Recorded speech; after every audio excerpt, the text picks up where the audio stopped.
Bismillahirrahmanirrahim. Assalamualaikum warahmatullahi wabarakatuh. Alhamdulillahi rabbil alamin. Wassalatu wassalamu ala ashrafil anbiya'i wal mursalin wa ala alihi wa sahbihi wa man tabi'ahum bi ihsanin ila yaumiddin, amma ba'du. Alhamdulillah, syukur kita kepada Allah subhanahu wa ta'ala kerana pada hari ini kita berada pada hari yang ketujuh daripada Ramadan, dan juga hari yang ketujuh ni adalah merupakan fasa yang pertama di dalam bulan Ramadan. Dan juga di dalam Ramadan ni sebagaimana yang disebutkan oleh baginda Nabi sallallahu alaihi wasallam, awwaluhu rahmah wa awsatuhu al-maghfirah wa akhiruhu 'itqun minan nar. Fasa yang pertama ni adalah merupakan fasa rahmat daripada Allah subhanahu wa ta'ala. Fasa yang di pertengahan, ini fasa yang kedua, iaitu merupakan keampunan daripada Allah subhanahu wa ta'ala. Dan juga fasa yang terakhir daripada Ramadan adalah merupakan fasa pelepasan daripada api neraka Allah subhanahu wa ta'ala. Maka kita berada pada hari ini adalah pada fasa yang pertama. Fasa yang pertama masih lagi berada di fasa ini, dan juga merupakan fasa yang mana kita mendapat rahmat daripada Allah subhanahu wa ta'ala. Tuan-tuan yang dirahmati oleh Allah subhanahu wa ta'ala sekalian, kalaulah diberikan kepada kita, dibuka hijab pada mata kita, kita akan tengok rahmat Allah subhanahu wa ta'ala ni turun mencurah-curah bagaikan hujan yang lebat. Jadi ketika mana rahmat Allah subhanahu wa ta'ala diturunkan kepada kita, maka kita dapat merasakan dalam hati kita perbezaan ketika mana melakukan amal ibadah kepada Allah subhanahu wa ta'ala. Beza kita buat amal ibadat dalam Ramadan dan juga dengan di luar daripada Ramadan. Kalaulah kita melihat di masjid-masjid dan juga surau-surau, kita melihat solat subuh. Solat subuh ketika mana sebelum daripada Ramadan, bilangan jemaah sekian-sekian bagian-bagian. Tapi nak dibandingkan dengan jemaah subuh ketika mana dalam Ramadan, kita melihat ramai, ada sebahagian masjid tu penuh masjid bagaikan salat Jumaat. Maka inilah menandakan bahawasana rahmat Allah subhanahu wa ta'ala yang mencurah-curah.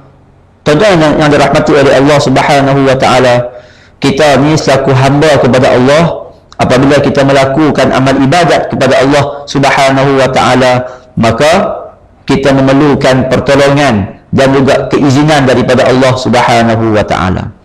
Dalam ucapan kita selepas daripada salat, kita akan berzikir, kita ucapkan la haula wa la quwwata illa billah. Maksudnya apa? Iaitu tidak ada keupayaan, tidak ada kekuatan melainkan dengan izin daripada Allah subhanahu wa ta'ala.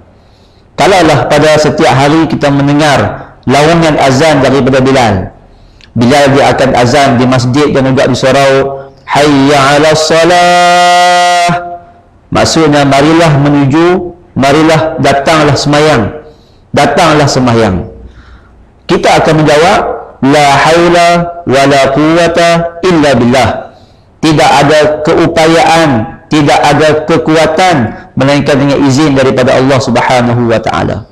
Sebagaimana yang diuraikan oleh para ulama, yang dimaksudkan dengan la haula, tidak ada keupayaan, tidak ada keupayaan untuk kita melakukan amal kebajikan, tidak ada keupayaan untuk kita melakukan amal ibadah, wala quwwata, dan tidak ada kekuatan, yakni tidak ada kekuatan untuk kita menolak kemungkaran, tidak ada kekuatan untuk kita menolak kemaksiatan, illa billah, melainkan dengan izin daripada Allah subhanahu wa ta'ala. Maksudnya kita yang melakukan amal ibadah, kita baca Quran, kita sembahyang, kita berpuasa, kita berzikir, berselawat, semua amal ibadah yang kita lakukan tadi ini adalah bergantung dengan izin daripada Allah subhanahu wa ta'ala. Allah ta'ala izinkan, maka mudah untuk kita melakukan amal ibadah kepadanya. Maka sebegitulah juga dengan ketika mana dalam Ramadan, di permulaan Ramadan ni kata Rasulullah sallallahu alaihi wasallam, awwaluhur rahmah. Permulaan Ramadan itu adalah merupakan rahmat daripada Allah subhanahu wa ta'ala. Allah Ta'ala turunkan rahmat mencurah-curah, menjadikan kita ketika mana dalam bulan Ramadan mudah untuk melakukan amal ibadah kepadanya. Hati kita berasa lembut untuk kita melakukan amal ibadah. Salat berjemaah kita tak tinggal. Bacaan Al-Quran kita setiap malam, setiap hari. Zikir kita tak tinggal. Sedekah kita tiap-tiap hari kita lakukan. Cuba kita rasakan bagaimanakah perasaan ketika mana melakukan amal ibadah di dalam bulan yang kita berada pada hari ini. Mudah kan? Dan juga kita berasa seronok. Maka itulah menandakan bahawasanya rahmat daripada Allah Subhanahu wa Ta'ala. Tuan-tuan dan puan-puan yang dirahmati oleh Allah Subhanahu wa Ta'ala sekalian, saya nak berkongsi dengan tuan-tuan semua berkaitan dengan salah satu daripada hadis yang disampaikan oleh baginda Nabi sallallahu alaihi wasallam. Satu hadis yang cukup panjang, satu hadis yang disampaikan oleh baginda Nabi sallallahu alaihi wasallam ketika mana berada di akhir bulan Sya'ban. Hadis yang diriwayatkan oleh Sayyidina Salman Al-Farisi radhiyallahu taala anhu. Hadis yang agak panjang, tapi saya pun mungkin tak baca semualah. Saya baca mungkin kongsi dengan tuan-tuan hanya sebahagian daripada hadis tersebut. Sabda Rasulullah sallallahu alaihi wasallam, "Ya ayyuhan nas, qad adhallakum syahrun 'azim, syahrun mubarak. Fihi lailatun khairun min alfi syahr." Wahai sekalian manusia, telah datang kepada kamu satu bulan yang agung, satu bulan yang sangat diberkati. Syahrun 'azim, syahrun mubarak. Bulan yang agung dan juga bulan yang sangat diberkati oleh Allah Subhanahu wa Ta'ala. Itulah merupakan bulan Ramadan. Maka disebutkan oleh baginda Nabi sallallahu alaihi wasallam, apakah yang menyebabkan pada bulan Ramadan itu merupakan bulan yang diberikan keagungan, bulan yang diberikan kemuliaan, dan juga bulan yang diberikan darjat oleh Allah Subhanahu wa Ta'ala. Apa yang menyebabkan bulan tersebut menjadi mulia?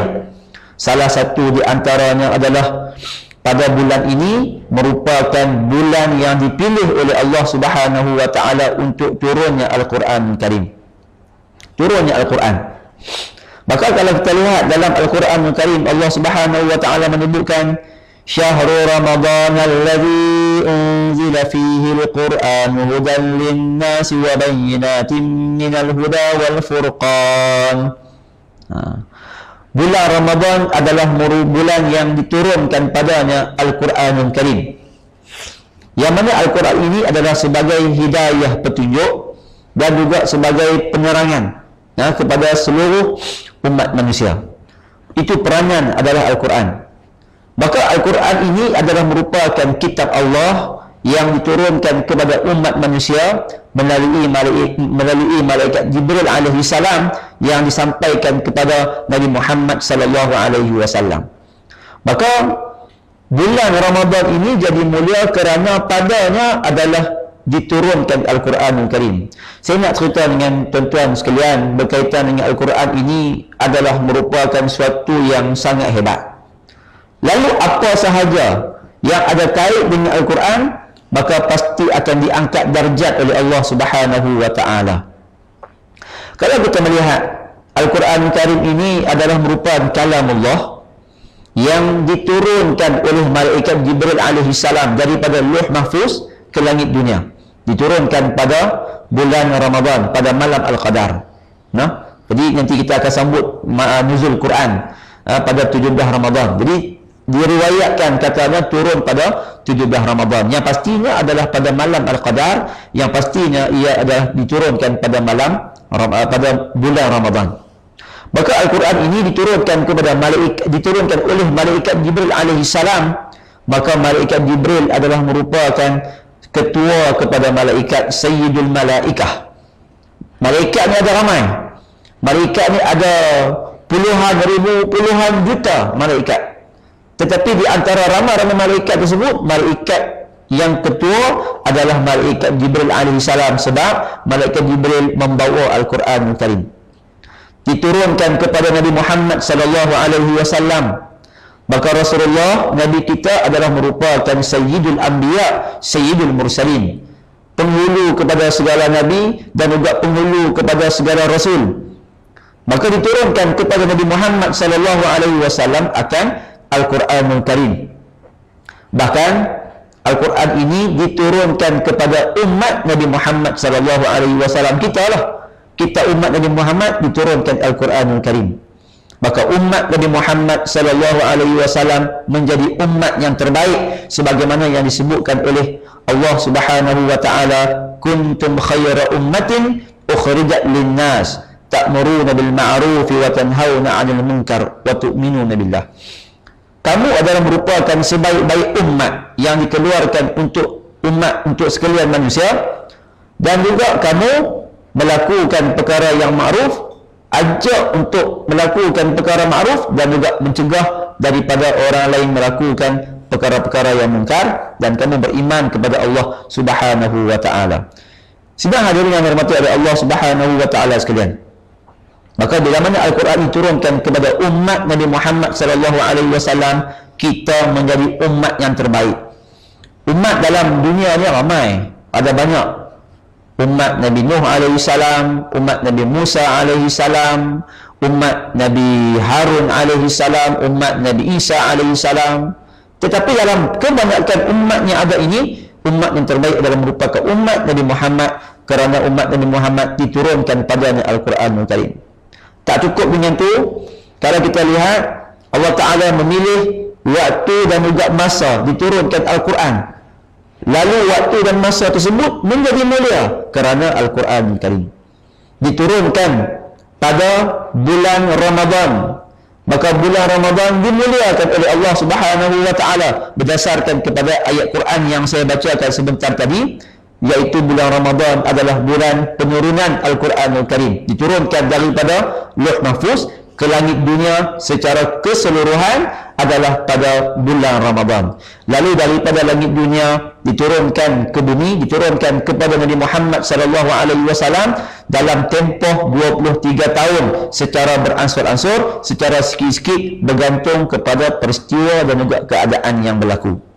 Sidang hadirin yang dirahmati oleh Allah Subhanahu wa taala sekalian, maka semuanya merupakan ada kaitan dengan Al-Quran, lalu dimuliakan oleh Allah Subhanahu wa taala. Tak cukup dengan itu, kalau kita lihat Allah Subhanahu wa taala memilih malam untuk turunnya Al-Quran sebagai malam yang terbaik. Inna anzalnahu fi lailatul qadr. Sesungguhnya kami turunkan Al-Quran pada malam Al-Qadar. Kami, kata Allah, kami turunkan Al-Quran pada malam Al-Qadar. Lalu malam Al-Qadar ini adalah merupakan sebaik-baik malam. Khairun min alfi syahr, lebih baik daripada 1000 malam. Allah Ta'ala menggunakan kalimat khairun, lebih baik. Maksudnya, tak ada siapa yang boleh kata hanya 1000 bulan sahaja. Tak. Bila sebut kata lebih baik daripada 1000 bulan, bermaksud mungkin 1010, mungkin 2000, mungkin 3000. Berapakah gandaan pahalanya? Wallahu Subhanahu wa Ta'ala alam. Tapi kita kata sekurang-kurangnya 1000 malam. Maka nilai yang ada pada malam Al-Qadar, malam yang diturunkan padanya Al-Quran Karim. Bahkan tak cukup dengan itu, Allah Ta'ala memilih dalam kalangan hamba-hambanya yang mana mereka ini melakukan pekerjaan yang kalau ada kait dengan Al-Quran, maka pasti akan diberikan kebaikan yang terbaik oleh Allah Subhanahu wa Ta'ala. Ilmu yang dipelajari, kalau ada kait dengan Al-Quran, maka ilmu itu merupakan sebaik-baik ilmu, sebagaimana yang disebutkan oleh Nabi sallallahu alaihi wasallam, khairukum man ta'allama al-Qur'ana wa 'allamah. Sebaik-baik kamu adalah orang yang mengajarkan Al-Quran dan juga yang belajar Al-Quran. Maka pekerjaan yang kita lakukan ni ada banyak. Di antara banyak-banyak pekerjaan, kata Rasulullah, pekerjaan yang terbaik adalah orang yang mengajarkan Al-Quran. Jadi orang yang mengajarkan agama, ajarkan kepada masyarakat berkaitan dengan hukum hakam, ajar kepada masyarakat perkara yang berkaitan dengan akidah tauhid, ajar pada masyarakat perkara yang berkaitan dengan akhlak, semuanya diambil daripada Al-Quran. Maka inilah merupakan pekerjaan yang terbaik, kata Rasulullah SAW, sebab ada kait dengan Al-Quran Al-Karim. Bahkan ilmu yang dipelajari, ilmunya ada banyak. yang kita belajar, yang kita mengaji. Tapi ilmu yang terbaik kata Rasulullah sallallahu alaihi wasallam adalah ilmu yang berkaitan dengan Al-Quranul Karim. Anak-anak kita yang kita hantar mengaji agama, mereka belajar hukum fiqh, mereka belajar tauhid, mereka belajar akhlak, itu dah merupakan ilmu yang terbaik. Kita hantar anak-anak pergi masuk ke Ma'had Tahfiz, kita hantar anak-anak pergi ke pondok, maka itulah merupakan ilmu yang terbaik kata Rasulullah sallallahu alaihi wasallam. Sebab dia ada kait dengan Al-Quran. Bahkan kalau kita melihat pada Al-Quranul Karim itu, kalau kita melihat di dalam hukum fiqh, kulit Al-Quran, Al-Quran tu dia ada kulit Al-Quran tu, maka kulit Al-Quran itu dia bukan Al-Quran, tapi dia hanya kulit Al-Quran. Tapi apabila kulit Al-Quran ni dia melekat dengan Al-Quran, maka hukum memegang kulit Al-Quran itu juga sama hukumnya macam memegang Al-Quran Karim. Yakni tak dibenarkan untuk siapa-siapa pegang, melainkan mesti kena ada wuduk. Yakni kita bincang tentang Al-Quran semata-mata, bukan Quran tafsir. Hukum pada Quran semata-mata, Al-Quran. Maka kulit yang ada pada Quran tu dia bukan Quran, tapi dia kulit. Disebabkan dia melekat dengan Al-Quran, maka nak pegang kulit tu pun sama macam hukum nak pegang Al-Quranul Karim. Allah Subhanahu wa taala sebutkan dalam Al-Quranul Karim, la yamassuhu illal mutahharun. Al-Quran itu tidak dipegang melainkan oleh orang-orang yang bersuci. Maka nak pegang kulit Al-Quran mesti kena ada wuduk. Kan? Bukan takat tu. Kalaulah kita melihat tali yang ada pada Al-Quran, tali yang melekat dengan Quran tu, yang memang dikhususkan untuk Quran. Biasa kita bila baca Quran, kita ketanggal dengan tali. Tali tu dari segi hukum fiqahnya, kalau nak pegang tali tu, apa hukum dia? Maka wajib kena ada wuduk. Hukumnya sama macam pegang Al-Quran Karim. Tetapi tali yang melekat dengan Al-Quran tadi, kalaulah terputus, kan, tali itu duk terasing, tali itu saja, dia tak melekat dengan Quran, dia tak bersama dengan Quran, nak pegang tali itu, adakah boleh pegang tanpa ada wuduk? Jawapannya boleh, walaupun tidak ada wuduk, sebab dia bukan lagi tali yang melekat dengan Al-Quran. Begitu juga dengan kulit Al-Quran. Kulit Al-Quran kalau dah terputus daripada Quran, lalu kita pegang kulit itu, adakah wajib kita kena ada wuduk? Jawapan dia tak wajib ada wuduk, harus pegang walaupun tanpa wuduk.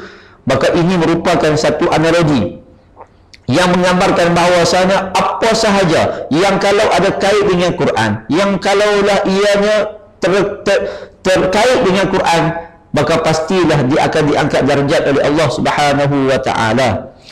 Lalu bagaimana pula kalaulah kita melihat kulit Al-Quran sahaja, nak pegang dia macam hukum Al-Quran kerana melekat dengan Quran. Kalaulah kulit Quran pun begitu, apatah lagi kalau hati-hati kita yang melekat dengan Al-Quranul Karim. Bagaimana pula dengan jiwa kita yang sentiasa bersama dengan Al-Quranul Karim? Maka kalaulah kita ini sentiasa bersama dengan Al-Quran, maka pasti akan diangkat darjat oleh Allah Subhanahu wa taala. Kan? Maka macam manakah kita nak menjadikan diri kita ni sentiasa ingat kepada Al-Quran, sentiasa mengamalkan kepada Al-Quran? Contoh yang dirahmati oleh Allah Subhanahu wa taala sekalian. Maka marilah sama-sama kita menjadikan Ramadan ini adalah merupakan bulan Al-Quranul Karim dengan kita membaca Al-Quran. Daripada kita baca Al-Quran, kita bertadarus, kita berkongsi ilmu dengan rakan-rakan yang berkaitan dengan Al-Quran, maka kita tingkatkan sikit demi sikit pengetahuan kita berkenaan tentang Al-Quranul Karim. Kan? Bagaimana kita nak tingkatkan?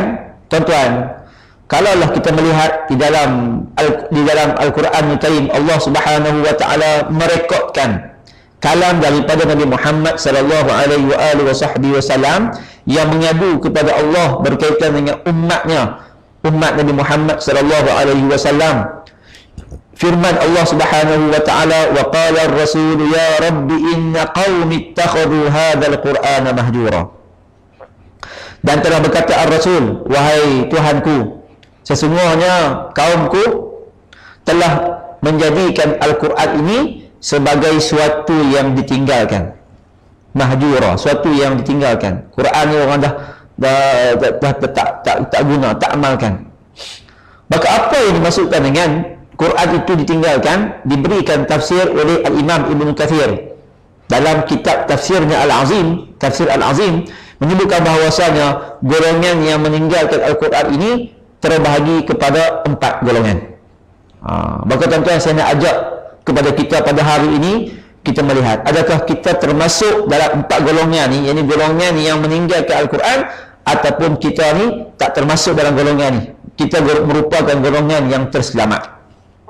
4 golongan ni golongan yang dikira sebagai meninggalkan Al-Quran, kan? Jadi kita ni kalaulah Tuhan sebut kata kita ni meninggalkan Al-Quran, kita risau, takut, kan? Sebab kita ni kalau boleh, biarlah kita ni sentiasa bersama-sama dengan Al-Quran Al-Karim. Maka saya nak ajak kepada semua hadirin pada petang ni untuk kita melihat, untuk kita memuhasabah, untuk kita menilai diri kita di manakah kita berada. Sama ada golongan yang pertama, golongan yang kedua, ketiga, ataupun kita ni tidak ada dalam keempat-empat golongan ni.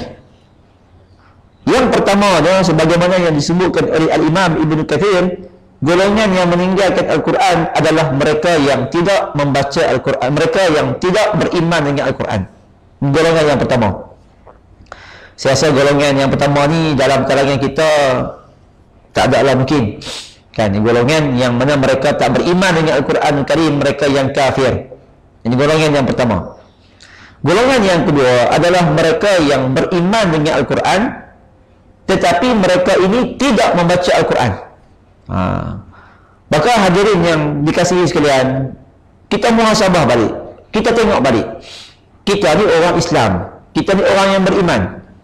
Kemudian adakah kita menjadikan Al-Quran sebagai bahan bacaan kita? Kadang-kadang kita baca Facebook, kadang-kadang kita baca WhatsApp, kadang-kadang kita baca berita, kita baca dalam sinar harian, kita baca dalam internet. Apa yang kita baca, berita harian tersebut, maka itu semua adalah merupakan perkara-perkara yang mungkin betul dan juga mungkin salah. Yalah, kadang-kadang dalam surat khabar ni orang buat gosip, kan? Kadang-kadang dalam Facebook orang buat fitnah, benda yang tak pasti, benda yang tak confirm, kan? Tetapi kalau kita baca Al-Quran Al-Karim, maka Al-Quran itu merupakan kitab yang benar sebagaimana yang disebutkan oleh Allah Subhanahu wa taala, zalikal kitabul la raiba fih. Yang demikian merupakan Alkitab yang tidak ada keraguan padanya. Al-Quran merupakan kitab yang pasti, kitab yang confirm, tidak ada keraguan padanya. Maka nilailah hati kita, sama ada kita ni tiap-tiap hari kita lebih banyak baca Facebook, Instagram, kita baca dalam internet, ataupun kita lebih banyak baca Al-Quran Al-Karim.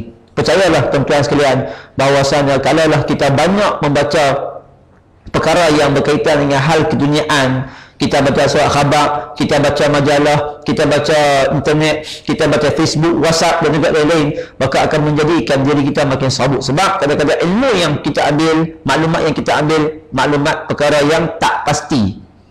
Tetapi kalaulah kita banyak baca Al-Quran Al-Karim, itulah merupakan ilmu yang pasti, itulah merupakan pengetahuan yang tepat sebagaimana yang disebutkan oleh Allah Subhanahu wa taala, kan? Jadi Tok Guru Presiden dan Tuan Guru kita lah, dan selalu berpesan kepada kita untuk sentiasa kita membaca Al-Quran Al-Karim. Baca Quran, sebab Quran ni adalah merupakan kitab pegangan kita dan merupakan berita yang pasti, berita yang benar. Tapi itulah keadaan suasana zaman kita yang ada pada hari ini. Berapa ramai yang mereka ni nak kepada kebenaran. Dan orang pada hari ini kalau boleh nak yang gosip, nak yang fitnah, nak yang berita yang tak berapa nak betul ni, yang ni dia akan panas. Yang ni ramai orang suka, kan? Tetapi berita yang benar daripada Al-Quran, yang ni yang tak ramai orang minat, tak ramai orang suka. Jadi kita muhasabah balik diri kita, kita sebagai pejuang-pejuang Islam, kita sebagai ahli-ahli PAS terutamanya, maka selayak dan sepatutnya untuk kita menjadikan Al-Quran adalah sebagai bahan bacaan kita, kan? Jadi kategori golongan yang kedua adalah golongan yang mereka beriman dengan Islam, beriman dengan Al-Quran, tetapi mereka tak baca Al-Quran Al-Karim. Golongan ni bila nak baca Quran? Waktu berlaku kematian, Tu baru nak baca Quran tu. Waktu berlaku kematian, mak ayah mati, suruhlah panggil anak-anak mahat tafiz ataupun panggil mana-mana orang pun datang main baca Quran. Ambil Quran atas almari, berambut Quran tu. Kita pun ambil Quran tu, siap tip Quran tu, berambut. Sebab lama tak baca Quran. Beriman dengan Quran tapi tak baca Quran, maka golongan ini merupakan golongan yang dikira sebagai meninggalkan Al-Quran Karim. Allahu Akbar. Ada orang tanya, bagaimana Ustaz kalau kata kami ni dalam keadaan baca Quran tersangkut-sangkut? Tak apa. Yang pentingnya adalah kita ada usaha untuk kita membaca Al-Quran. Bahkan kata Rasulullah SAW, orang yang membaca Al-Quran dalam keadaan tersangkut-sangkut, maka dia mendapat dua pahala. Dua pahala. Pahala yang pertama adalah pahala membaca Al-Quran. Pahala yang kedua adalah pahala bersabar dalam dia untuk belajar dan juga untuk mengaji, untuk dia nak baca Al-Quran Karim. Allahu Akbar. Begitu untungnya orang yang baca Quran dalam keadaan yang tersangkut-sangkut, dalam keadaan yang terberhenti, tapi dengan syarat dalam tempoh belajar, dalam tempoh mengaji. Kan? Jangan pula kita baca Quran saja-saja bagi sangkut. Tak boleh. Kan? Kita kena baca Quran dalam keadaan yang tertil. Tetapi ini ganjaran yang disebutkan oleh baginda Nabi SAW. Kita baca Al-Quran, maka walaupun dalam keadaan yang tersangkut-sangkut, kita masih lagi belajar, kita mendapat pahala yang lebih daripada Allah Subhanahu wa Ta'ala. Maka jadikan Al-Quran sebagai bahan bacaan kita. Itu golongan yang kedua, golongan yang meninggalkan Al-Quran. Golongan yang ketiga adalah golongan yang mereka beriman dengan Al-Quran, mereka baca Al-Quran, tetapi mereka tidak mentadabbur makna yang ada pada Al-Quranul Karim. Dia hanya sekadar baca Quran sahaja, kan? Tapi tak melihat kepada makna ataupun maksud daripada Al-Quranul Karim. Tuan-tuan yang dirahmati oleh Allah Subhanahu wa Ta'ala sekalian, Al-Quran ni Allah Ta'ala turun untuk kita amalkan. Quran ni Allah Ta'ala beri untuk kita jadikan ia sebagai panduan dalam kehidupan. Jadi bukan hanya sekadar kita baca, lepas tu tinggal kat tepi. Tak.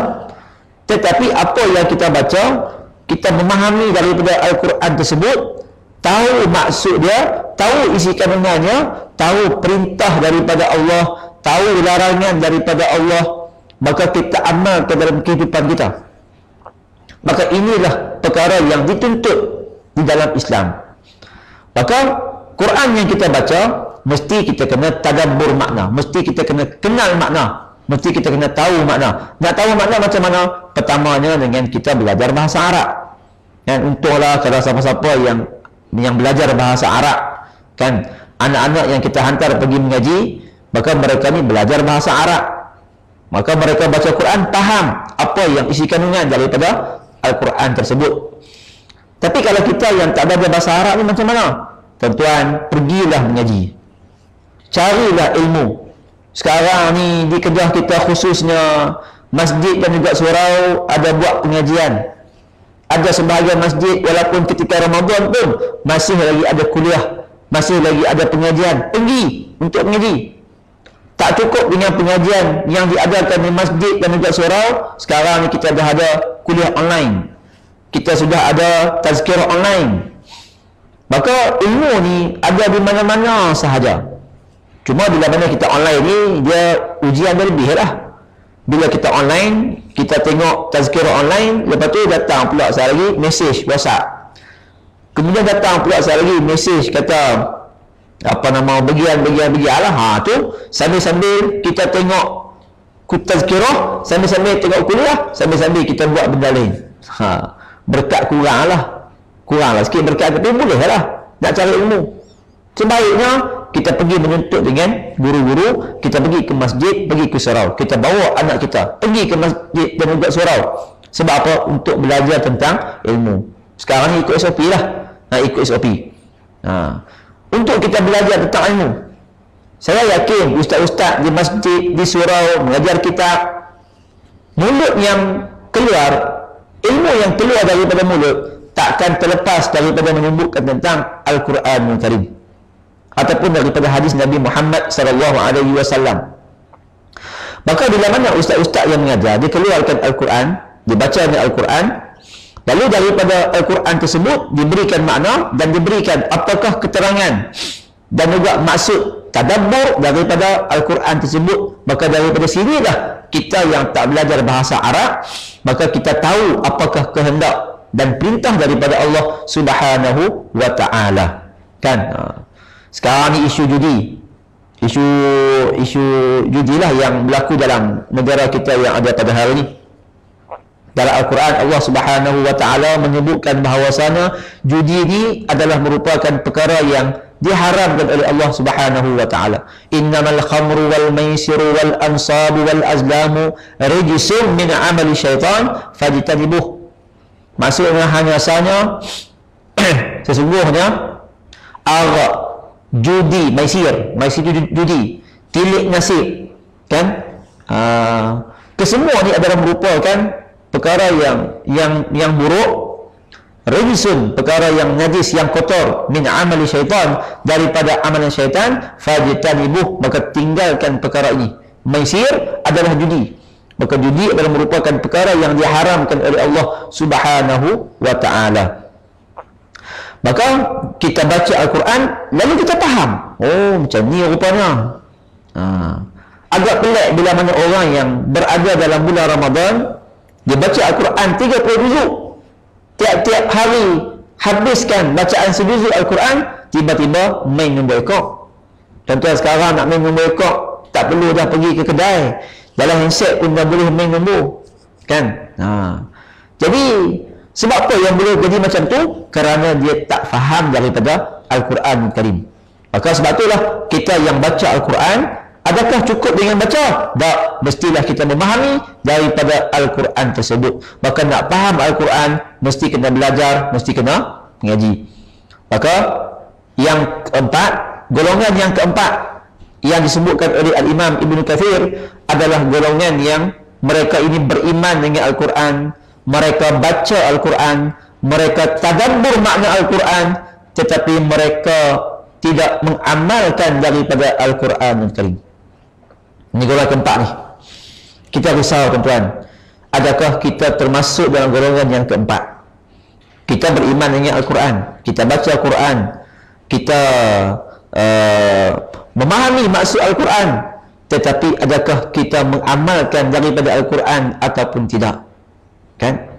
Kita beramal dari Al-Quran ataupun tidak? Maka melihat kepada diri kita sendiri, kan? Kalaulah kita ni mengamalkan daripada Al-Quran, alhamdulillah.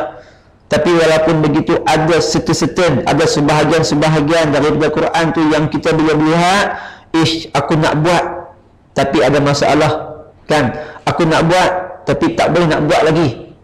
Pasal dia ada kait yang pelbagai, kait yang macam-macam.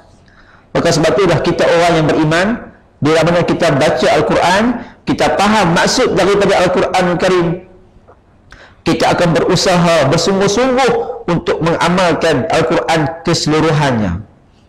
Tapi percayalah, nak mengamalkan keseluruhan Al-Quran itu adalah perkara yang sangat-sangat sukar dan juga perkara yang ada halangan-halangannya.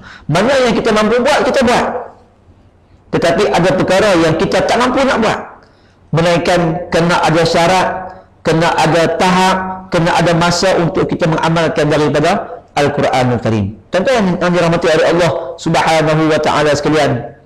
Sebab itulah bila mana kita ni berada dalam jemaah, kita berada dalam PAS, maka matlamat kita adalah bagaimanakah nak menjadikan Al-Quran itu diletakkan di tempat yang paling tinggi, yakni diamalkan daripada Al-Quran Al-Karim. Ini matlamat yang diletakkan oleh PAS. Maka PAS ajak kepada ahli-ahlinya, bahkan ajak kepada orang ramai untuk kita ni memahami daripada Al-Quran Al-Karim. Kalaulah di dalam Dewan Pemuda sendiri, saya Dewan Pemuda, kan, Dewan Pemuda PAS, maka kita menyampaikan ilmu Al-Quran itu kepada masyarakat bermula daripada anak sekecil serendah umur 4 tahun masuk pasti, kan. Daripada masuk pasti tersebut, cikgu-cikgu, ustazah-ustazah ajar tentang Al-Quran Al-Karim, baca Al-Quran, tajwid Al-Quran, makhraj Al-Quran, bahkan diajarkan berkaitan dengan apakah rukun Islam, rukun iman, nak terapkan kepada anak-anak muda supaya mereka ini faham berkaitan dengan agama. Kemudian habis seriti naik masuk ke habis pasti naik ke peringkat sekolah menengah, sekolah rendah, iaitu seriti. Dalam seriti juga ada ilmu-ilmu yang berkaitan dengan agama. Akademik belajar juga, UPSR kita ambil, tapi pada masa yang sama Al-Quran kita tak tinggal. Pengajian agama ni dilebihkan. Maka inilah merupakan antara produk yang ada dalam PAS, produk yang ada pada Dewan Pemuda PAS. Kan? Selesai daripada dia habis di seriti sekolah rendah, naik ke sekolah menengah. Di sekolah menengah juga ada semiti. Kan? Dalam semiti juga diterapkan berkaitan dengan agama. Maka habis daripada sekolah menengah, dia akan masuk ke kolej. Kolej juga ada. Kolej daripada PAS, maka di situ kita terapkan mereka berkaitan dengan agama. Harapan kita agar semua masyarakat memahami daripada maksud Al-Quran Karim, lalu kita bersama mengamalkan daripada Al-Quran Karim. Itu yang kadang-kadang dalam PAS kita berusaha untuk nak pergi ke Putrajaya, bertujuan adalah untuk kita nak bawa Islam. Tujuan dia adalah untuk kita nak mengamalkan Islam. Maka sebab itulah kita tak akan pergi ke Putrajaya kalaulah Islam kita tinggalkan. Kita akan pergi ke Putrajaya bersama-sama dengan Islam. Mungkin ada tawaran, kan? Ada orang tawar kalau kata nak pergi ke Putrajaya, Islam tunggu Ustaz. Ada tak? Kita takkan begitu, dan juga kita akan pergi, kita akan menang, dan kemenangan kita bertujuan adalah untuk kita mengamalkan kepada Islam itu sendiri. Maka inilah merupakan golongan yang mana mereka ini dikira sebagai orang yang meninggalkan Al-Quran apabila mereka ini memahami maksud Al-Quran tetapi tak mengamalkan kepada Al-Quran. Kita takut dan kita risau, kalau boleh biarlah kita ni tak termasuk dalam keempat-empat golongan ni. Siapakah golongan yang terselamat? Golongan yang terselamat adalah golongan yang kelima, iaitu mereka yang beriman dengan Al-Quran, mereka baca Al-Quran, mereka memahami maksud Al-Quran dan juga mengamalkan daripada Al-Quranul Karim. Maka sebab itulah kita pada hari ini jadikan Ramadan adalah merupakan bulan Al-Quran. Bahkan Al-Quran bukan hanya sekadar kita baca, tetapi kita kena belajar dan memahami daripada maksud Al-Quran itu sendiri. Pergilah belajar, pergilah mengaji. Selepas daripada habis Ramadan ni, kita akan tengok masjid surau kita. Sementara sekarang ni dibenarkan oleh kerajaan untuk diadakan pengajian, bawa anak isteri kita pergi belajar, pergi mengaji, biar untuk kita faham daripada maksud agama daripada Al-Quranul Karim. Maka daripada situ tanamkan dalam hati kita untuk kita mengamalkan daripada Al-Quranul Karim. Kalau tak boleh nak amalkan ke semua, sekurang-kurangnya ada sebahagian dari Quran tu kita telah amalkan, kan? Jadi, tapi dalam hati kita ni, kita bisik dalam hati kita, ya Allah, kalau boleh aku nak mengamalkan semua daripada Al-Quran. Tapi itulah ada halangan, ada syarat dan juga lain-lain, kan? Jadi kita ni selaku orang yang beriman kepada Allah Subhanahu wa taala, maka jadikan itulah merupakan sebagai cara kita. Maka orang yang bersama dengan Al-Quran, mereka ni akan diangkat darjat oleh Allah Subhanahu wa taala. Jadi saya nak beritahu kata tentang bulan Ramadan. Ramadan itu merupakan bulan yang diangkat kemuliaannya, diberikan kemuliaan kepada Ramadan, diangkat darjat dalam Ramadan adalah kerana Ramadan tersebut merupakan bulan yang diturunkan padanya Al-Quranul Karim, lalu diberikan kehebatan dan kemuliaan oleh Allah Subhanahu wa taala. Sedang hadirin yang dirahmati oleh Allah Subhanahu wa taala sekalian, selain daripada itu, kalau kita melihat Al-Quranul Karim ini adalah merupakan satu pegangan yang perlu untuk kita amalkan, kan? Dan kita melihat dalam bulan Ramadan itu padanya ada amalan-amalan kebaikan yang begitu banyak, bahkan diberikan gandaan pahala yang berlipat kali ganda oleh Allah Subhanahu wa taala. Membaca Al-Quran sebagaimana yang disebutkan oleh Nabi Muhammad sallallahu alaihi wasallam, satu huruf yang kita baca bersamaan dengan 10 pahala yang diberikan oleh Allah Subhanahu wa taala. Itu baru satu. Kalau kata 2 huruf alif lam mim 3 huruf, maka kita akan mendapat 30 pahala. Simple, ringkas ya. Alif lam mim, kan? Kalau kita baca satu ayat yang penuh, maka diberikan gandaan pahala yang begitu banyak oleh Allah Subhanahu wa taala. Harapan kita ni agar biarlah Ramadan yang kita lalui pada tahun ni merupakan Ramadan yang terbaik. Lebih baik daripada Ramadan-Ramadan yang lalu. Kan? Kalau kita baca Quran, tahun lepas kita ada habis Al-Quran sebanyak 30 juzuk dalam tempoh sepanjang Ramadan, maka tahun ni cuba kita berazam, cuba kita letakkan satu keazaman untuk kita nak habiskan Al-Quran lebih daripada 30 juzuk. Kalau tahun lepas 30 juzuk, tahun ni kena up sikit, naik sikit, kita letak 40 juzuk habis Al-Quran. Dah habis kita baca Quran, ulang balik daripada awal 10 juzuk. Letakkan keazaman yang begitu. Kalau tahun lepas kita dah baca Al-Quran 40 juzuk, maka tahun ni kita letakkan keazaman baca Al-Quran sebanyak 50 juzuk. Habis kita baca 30 juzuk, ulang balik daripada awal 20 juzuk lagi. Dan kalau dah tahun lepas pun kita dah habis sebanyak 50 juzuk, letakkan target tahun ni kalau boleh nak khatam Al-Quran 2 kali dalam sepanjang bulan Ramadan. Itulah yang kita mahukan untuk amal ibadah kita semakin meningkat daripada semasa ke semasa. Dan kita tak mau kita berada pada Ramadan kali ini amal ibadat kita sama aja macam tonton yang sebelum ni. Rugilah. Padahal bagi umat Islam, bagi orang beriman tu, maka hari ini lebih baik daripada hari kemarin. Esok adalah lebih baik daripada hari ini. Maka begitu juga dengan Ramadan.